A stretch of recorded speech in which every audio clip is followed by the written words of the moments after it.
So here are some thoughts about the US election. I wasn't shocked necessarily with the result like many people were, but I was surprised because I was following closely the polls all over the year and didn't expect, well, the polls are telling me most of the time that Hillary had a chance of 75% to 85% of winning. I talked to people who are involved directly in politics, even one guy who lived in Washington, and he told me that Trump had only between around 25% of winning. That was 1 month before the elections.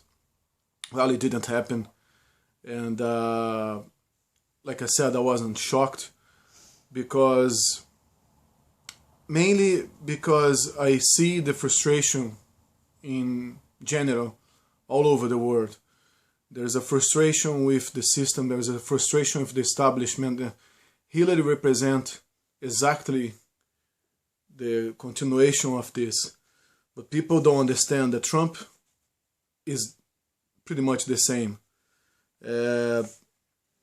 with maybe few difference, but I'm pretty skeptical whether he's gonna do something different and gonna bring America back to Americans and all these things that he says. First, there's not a chance of building a wall. This is just talking. There's no chance that he's gonna have a good relationship with Putin. That's my opinion. I don't think he's gonna be able to negotiate with Putin. It's the first time that this person is getting into politics, and foreign affairs is not his thing. He's a businessman. He knows how to work with business, but not with foreign affairs. And United States is already involved in few wars. First day he goes to the office, he will have to deal with Afghanistan, Iraq, ISIS, and of course the serious situation in Syria with number one enemy of United States of America, which is Russia. Not ISIS, not the terrorists, nothing, it's just Russia. That's the big obstacle for United States of America. And he can't turn his back. He will have to deal with. And I don't think he's capable of that. I don't think he's going to do anything different from any other president. So this is my thought, of course. I think Michael Moore was right when he said that there was a possibility that Trump was going to win, and that will be a big, quoting Michael Moore, big F-U from Americans to the establishment. That's a good way to put it, but it's not simple like that. People would vote for something completely different, like an outsider, thinking that this would be this would be a fresh start for a country that is, sink in this recession, crisis, political crisis, economical crisis, and the war. Plus there's climate change, of course, or other threats that the new generations will have to deal. But the general frustration tells people to go for the person who is not in the establishment. That's what they think. But the problem is that once the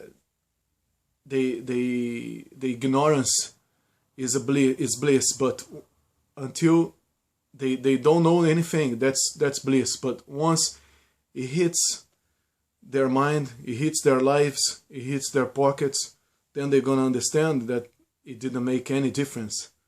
Maybe change the color of the president, but there will be no difference. So the FU that the population in the United States gave to the establishment is actually going back against them. I remember some years ago in Brazil, there was a big frustration in São Paulo, and people elected a clown, like a real clown from a circus, like a comedy clown, that came with a slogan that nothing could get worse.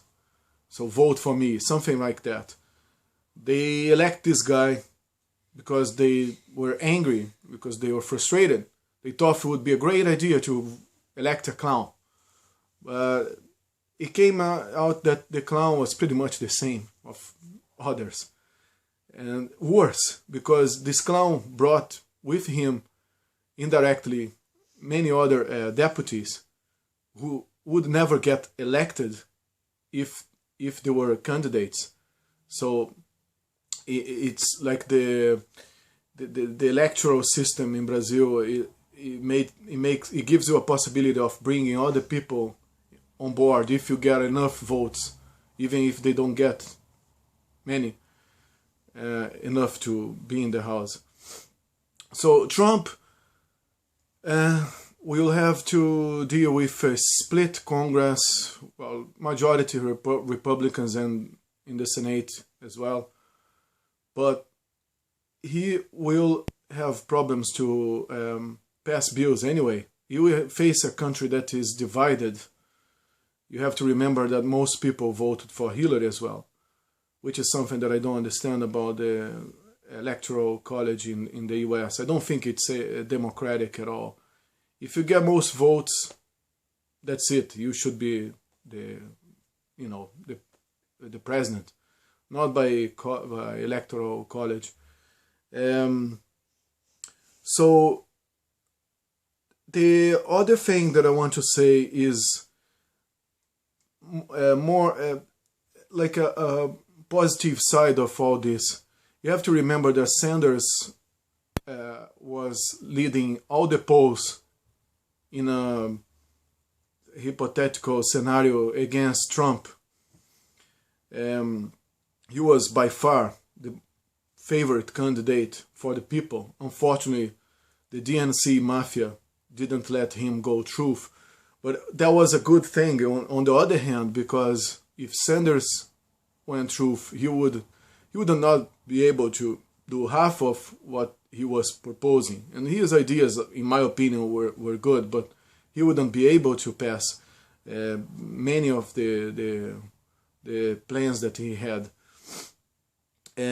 So in that sense, I think it's a good way of thinking and discuss, and really bringing people who has a repudiation of politics. And I think that repudiation of politics is a problem in our world nowadays, and that brings frustration and people voting for these outsiders, thinking that they would be something different.